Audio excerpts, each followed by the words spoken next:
Olá, internautas do Grupo Liberal. Hoje mais um episódio do videocast Histórias de Polícia com o delegado Paulo Thamer. E hoje nós vamos falar sobre um tema polêmico, um tema político, um tema que tem uma repercussão muito grande na vida da população, que é o Estatuto do Desarmamento. O delegado vai falar para a gente sobre o primeiro estatuto, sobre os impactos que essa legislação sobre armas causa na população. E nós vamos começar. Delegado, seja bem-vindo mais uma vez. Obrigado. Eu queria que o senhor começasse falando para a gente sobre aquele que foi o primeiro estatuto do desarmamento, que é a Lei 10.826 de 2003. Bom, Dilson, eu gostaria de começar falando nesse assunto sobre o Estatuto do Desarmamento, sobre o desarmamento, de um tópico em que eu acho de fundamental importância.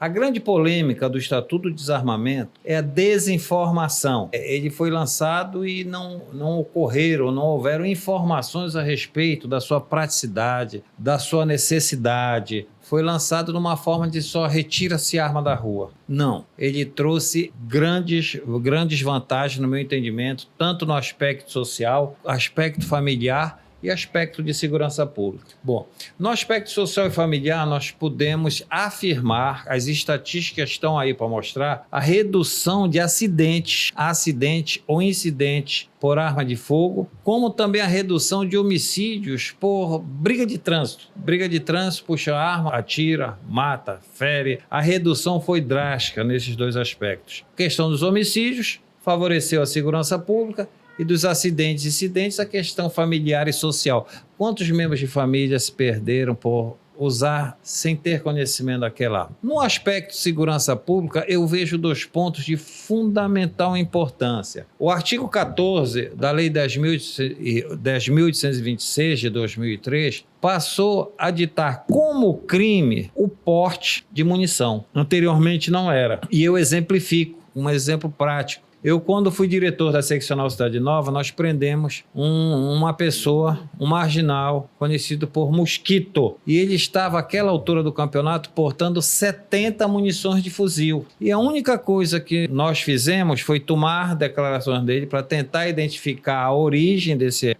dessas munições, apreender munições e mandar para quem de direito e liberá-lo, porque não era crime. Portar munição não era crime. Hoje, pela 10.826, ele estaria preso, autuado em flagrante e respondendo a um processo que poderia levar de 2 a 4 anos de reclusão fora multa. Ele não ficou preso e, na sequência, qual foi o crime que ele cometeu? Foi ação criminosa? Ele estava no assalto ocorrido em Tucuruí, hoje na modalidade denominada Novo Cangaço, com a agência do Banco do Brasil. Meses depois ele estava.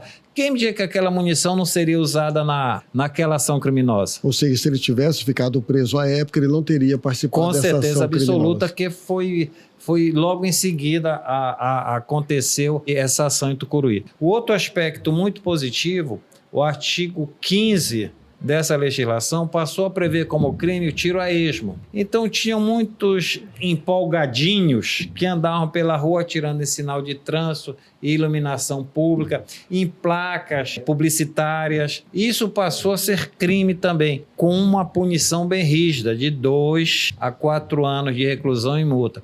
Então, esses aspectos, eu posso citar esses aspectos, dentre outros, que foram muito favoráveis à população, ao trabalho da segurança pública e à população também. Ou seja, o Estatuto do Desarmamento naquela época, 2003, efetivamente contribuiu para a redução dos acidentes em casas e para a redução do número de homicídios por discussão no trânsito. Sim, e também retirou de circulação muitas armas que estavam em mão de pessoas que não tinham habilidade técnica para usar essa arma. Aí até venderam, né? O governo comprou essas armas de volta e então tirou muita arma da mão dessas pessoas que não tinham habilidade técnica para estar portando uma arma e que poderiam provocar um acidente, inclusive familiar. O senhor está falando de 2003, aí a gente passa agora para 2019 com a Lei 13.870. E aí, no bojo dessa lei, foram lançados mais de 40 decretos. Queria que o senhor falasse mais atentamente desta lei. No meu entendimento, não foi só reduzida restrições. No meu entendimento, abriram a porteira, ou uma liberação excessiva para porte, aquisição, posse e porte de arma. A lei, a 13.870, ela altera o Estatuto do Desarmamento, o então Estatuto do Desarmamento, a 10.826, no que denomina a propriedade privada. Não denominação da propriedade privada, mas Rural. a propriedade rural. Me desculpe. A pessoa passou a poder usar a sua arma em toda a extensão da sua propriedade rural. Não só dentro da sede, mas em toda a sua extensão. Mas, com o advento de mais 40 decretos, no mesmo ano de 2019, inerentes à questão da política armamentista que perdurou no Brasil por 4 anos, qualquer pessoa, desde que tivesse a mínima habilitação técnica,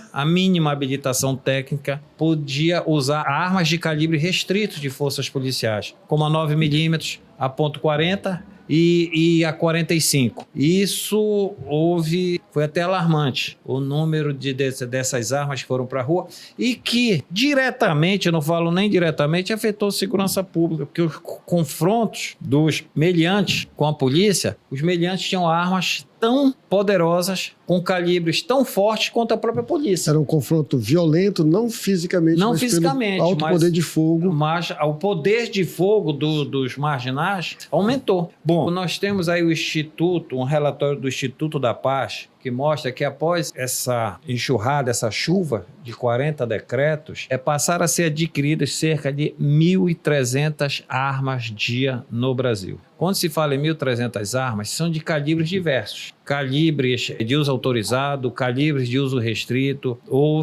Indiscriminadamente, as pessoas podiam adquirir uma arma desde que tivesse a mínima habilitação técnica. Eu falo mínima porque é um curso primário no estande de tiro e a questão documental. Basicamente isso. Entendeu? Então, para mim, isso é mínimo. Então, antes, e veja bem a proporção que chegou, antes desses 40 decretos, o Exército Brasileiro e a Polícia Federal tinham 350 mil armas registradas. Em julho de 2022, ultrapassou 1 milhão. Quando se fala em armas, se fala armas para atiradores desportivos, caçadores e colecionadores.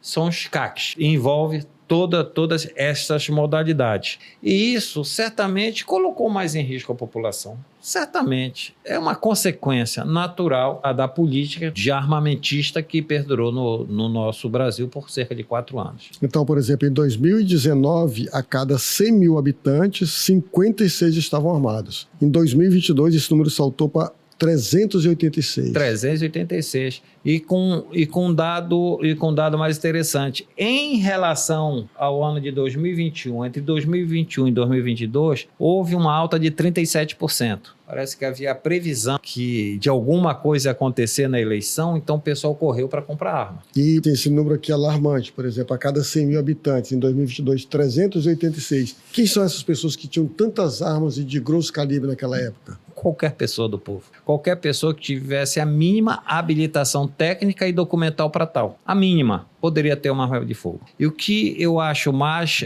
delicado é que não por inoperância ou por incompetência, mas os órgãos que expediam e que faziam esse controle, tanto o Exército como a Polícia Federal, era um controle meramente burocrático, porque nenhum pode afirmar que a arma que foi legalizada em nome de fulano não estaria sendo usada pelo ciclano. Não tem esse controle. E pelo volume de armas que foi para a rua, é impraticável esse controle. Então, aquele cenário que o senhor começou falando de 2003, que com a redução do número de acidentes em casa, redução de número de homicídios com uso de arma de fogo no trânsito, esse cenário agora, a partir de 2019, ele volta a patamares super preocupantes. Já existe o Instituto da Paz, já tem um trabalho nesse sentido, que nestes dois aspectos voltou a ter números que chamem a atenção de acidentes familiares com arma de fogo e homicídios de trânsito com arma de fogo, que aumentou o número dessas armas na mão da população. Logicamente, esses incidentes passaram a voltar a ter números. E quando acontece um homicídio por disfunção de trânsito, afeta a segurança pública e afeta 2 famílias. Que às vezes são pessoas que não têm qualquer problema legal no aspecto criminal. São pessoas que naquele momento se exasperaram. E são duas famílias que a partir daquele momento vão ter problemas sociais gravíssimos. Ou seja, se essa pessoa não tivesse uma arma de fogo, ela tentaria resolver esse conflito de uma outra forma. Sim, poderia até haver uma discussão, poderia haver até... Uma briga. Até vamos levar em consideração uma violência física, mas não mortal. Mas não mortal. Ainda sobre os 40 decretos, o senhor também tem dados assim, bem alarmantes em relação aos CACs, né? Os colecionadores, atiradores desportivos e caçadores. O senhor tem um dado aqui de 2019, Sim. 197 mil, Em né? 2019, o Exército tinha 197 mil CACs registrados. Vamos dizer, CACs é uma pessoa que pode ser um colecionador, um atirador desportivo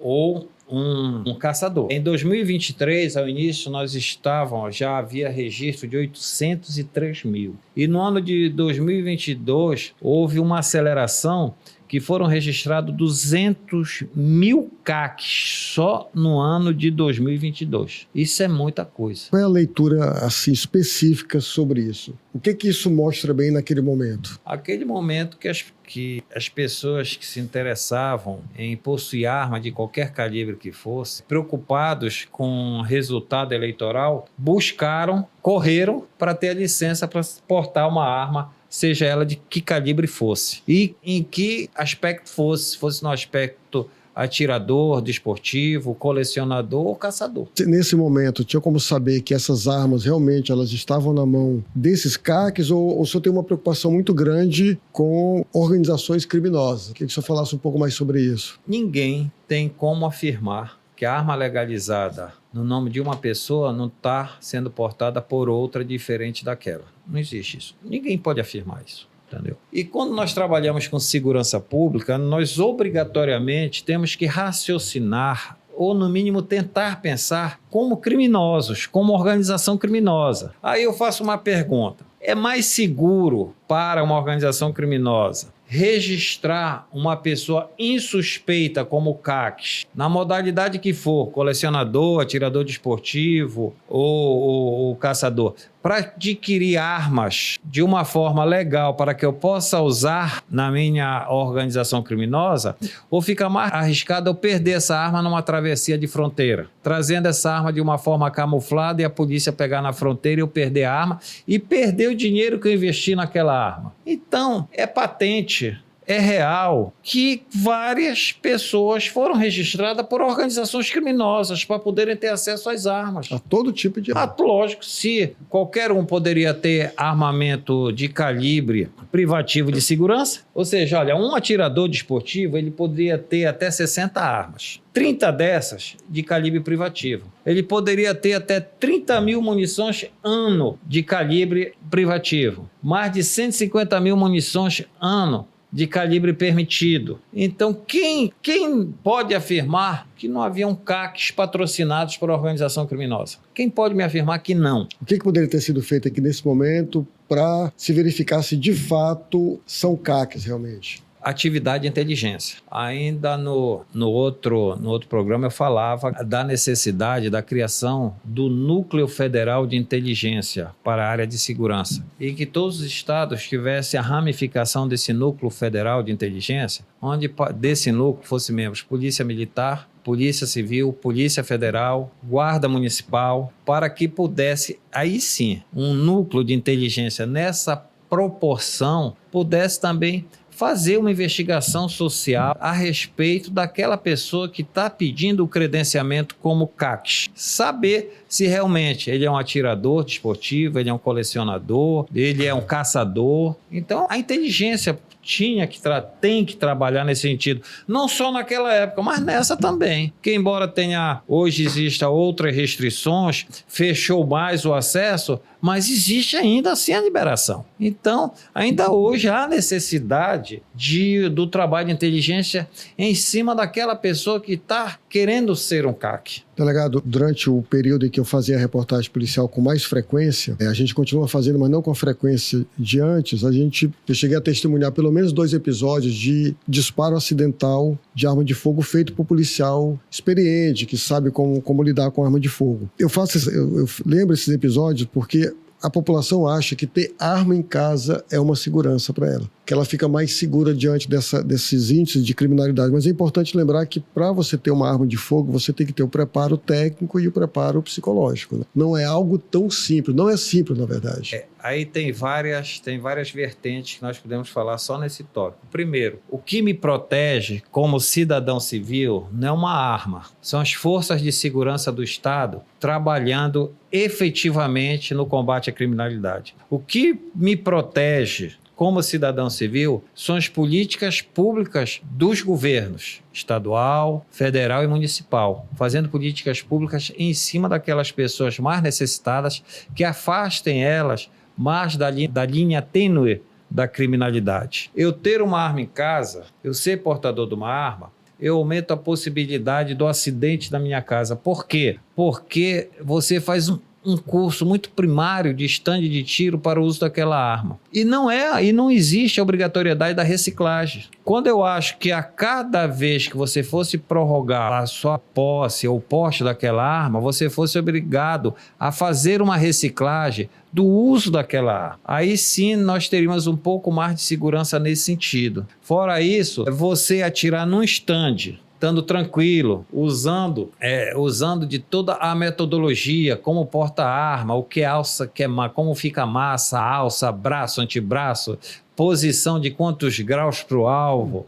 Isso é muito fácil. Agora, quando você está numa ação de perigo de vida, você está todo envolvido numa adrenalina absurda. Então, como você está pegando na arma, você está atirando até para preservar a sua vida. E se você estiver portando essa arma de uma forma errônea, você não... Para onde você está atirando, não é para essa direção, possivelmente, que a bala vai. Ela pode estar indo para a direita, para a esquerda, para cima, para baixo. Aí acontece o famoso incidente pela bala perdida. Inclusive, há episódios envolvendo até policiais que são bem treinados, que é o fogo amigo. Com certeza absoluta, né? Porque é polícia que na hora que está numa ação de rua, está 100% tranquilo. Ele pode ter mais preparo do que outra pessoa para enfrentar aquela situação, mas 100% tranquilo ele não está. Eu fui policial há mais de 30 anos. Essa vida de policial nos leva a alguns enfrentamentos. E a gente não está 100% tranquilo. E tem que tomar uma decisão em fração de segundos. Frações de segundo, porque ali está a sua vida. Um cenário hostil, de muita tensão, adrenalina lá em cima. Adrenalina alta, cenário hostil, a preocupação de não acertar quem não tem nada a ver com a situação, a preocupação do acidente. Então, 100% não é um estande de tiro, gente.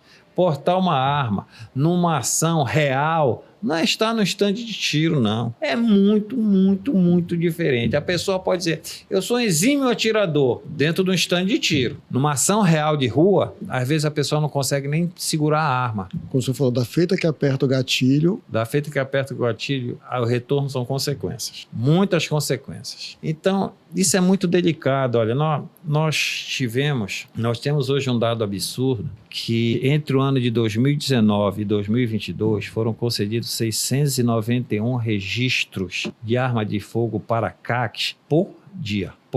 Nós temos aqui números que em 2018 foram liberados 59.439 armas. 2019, com a nova legislação, os 40 decretos, 78.335 liberações. 2020, 137.851 liberações. 2021, 257.541 liberações. E 2022, 431.131 liberações. Isso proporcionando entre o ano de 2021 e 2022 um acréscimo de 40%. Tá? Um crescimento entre 2018 e 2022 de 625% número de liberações para arma para CACs. Qual é a leitura que o senhor faz desses números? A gente está falando de números, mas o impacto disso na sociedade é muito grande. O impacto disso na sociedade, para mim, é gravíssimo. Você aumenta você aumenta a possibilidade de acidentes, você aumenta a possibilidade de homicídios por discussão de trânsito, você aumenta a possibilidade de organizações criminosas portarem o maior número de armas e adquiridas de uma forma absurdamente, entre aspas, legal. Você aumenta o confronto entre organizações criminosas e forças de segurança.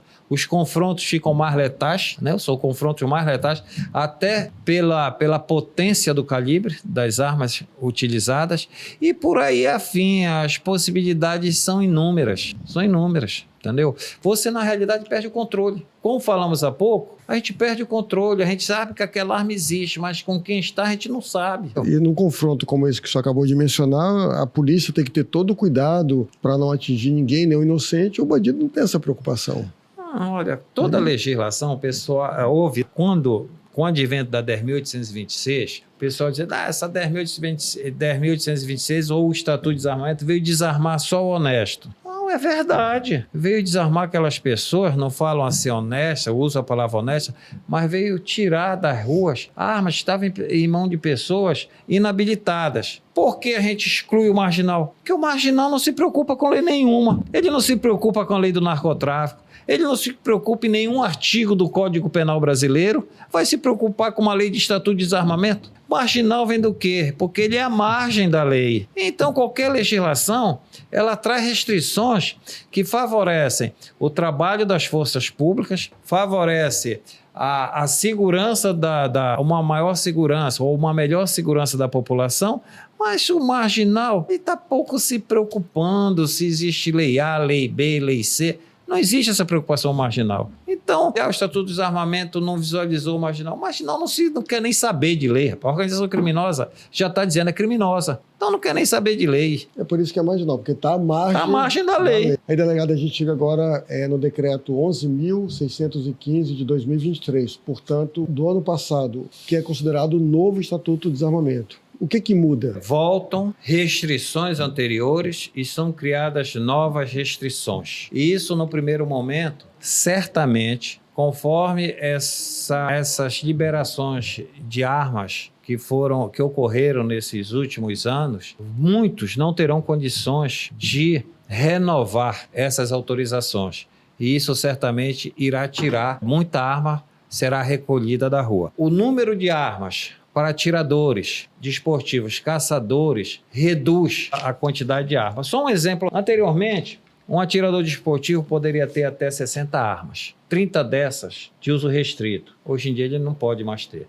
Hoje em dia o atirador desportivo foi dividido, separado em níveis. Nível 1 e nível 2 não tem acesso a armas de calibre de uso restrito. Só o nível 3. E reduziu também o número dessas armas que eles têm acesso, o número de munições que eles vão ter acesso. Então isso certamente, aos poucos, vai retirar, vai dar uma maior equidade, um maior equilíbrio, vai retirar muita arma assim na rua, muito CACs não vão ter condições de renovar suas inscrições, muitas pessoas com posse de arma legal, não vão ter condições dessa renovação, e isso vai trazer um maior equilíbrio. Nós nunca mais vamos chegar ao equilíbrio que deu a 10.826. Lá em 2003. Nunca mais nós vamos ter aquele equilíbrio, entendeu?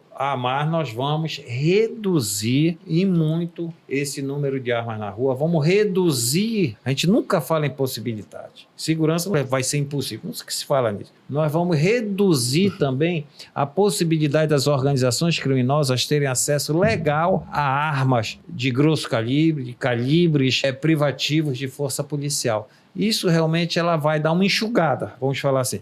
Vai enxugar. Eliminar não elimina, não. Não existe. Delegado, a gente está caminhando aqui para o final deste episódio e eu queria fazer uma última pergunta, que é o seguinte. Por tudo que o senhor falou aqui, é mais importante do que o cidadão ter uma arma em casa é lutar para que sejam implementadas políticas de segurança pública eficazes. Eu tiro a palavra política de segurança pública para políticas sociais. Porque a partir do momento que as políticas sociais passam a ter êxito, passam a funcionar corretamente, elas refletem na segurança pública. Um exemplo, Uma pessoa de baixa renda, onde o menino não tem onde estudar, não faz um esporte. E para conseguir comprar um sorvete, tem que empinar a pipa, soltar foguete, para mostrar que está chegando a polícia, o que tem droga ilícita naquele ponto, ganha um seu trocado lá, trocado este que às vezes passa a servir de sustento para a própria família, para a família dele. Então, a partir do momento que você tem políticas sociais que afasta estas pessoas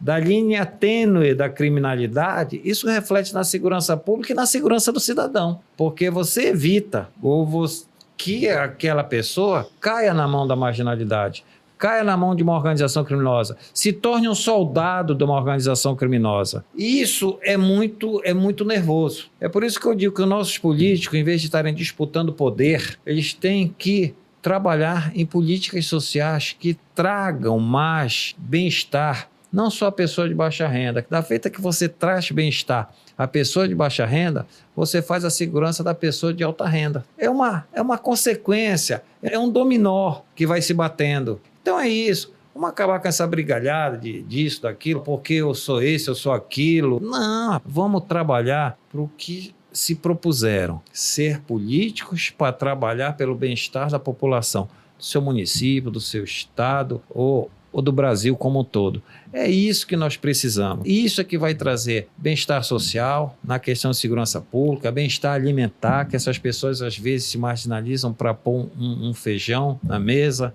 entendeu? E por aí afora. É um entendimento que eu tenho. Perfeito. Delegado Paulo Thamer, mais uma vez, muito obrigado pelas suas esclarecedoras participações. Eu também quero agradecer aqui aos internautas do Grupo Liberal e até o próximo episódio. Muito obrigado.